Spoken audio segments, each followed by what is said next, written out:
Gravity had turned into dead bodies. Gravity had turned into dead bodies, and so that meant we had dead bodies all over the place. That was now gravity. If we didn't pick up the dead bodies, then we would float away into space.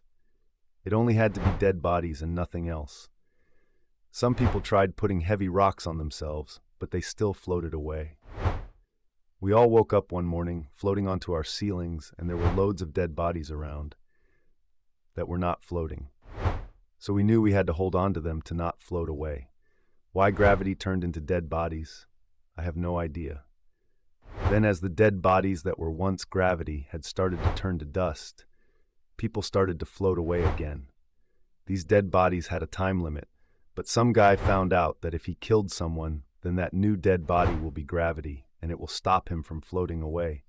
It was only dead bodies that could help us not to float away. Then as the dead body that I was carrying started to eradicate, I started to feel lighter and I was floating.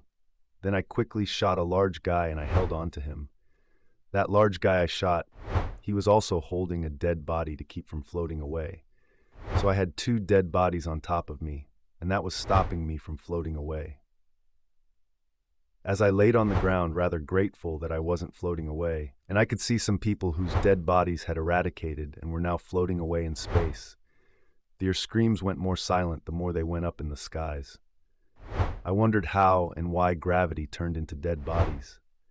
And even though I couldn't move as I had two dead bodies on top of I started thinking about my life. I remembered a time when I worked in the uncaring business.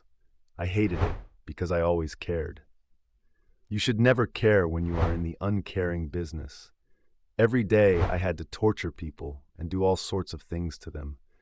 I couldn't stop myself from hurting them, and when I would try to stop, a demon would shout at me to keep torturing me. Then I realized that I was in hell, and that the uncaring business was definitely a part of hell. Then I was saved from drowning. That's what I was thinking as I had two dead bodies on top of me, and they were my gravity.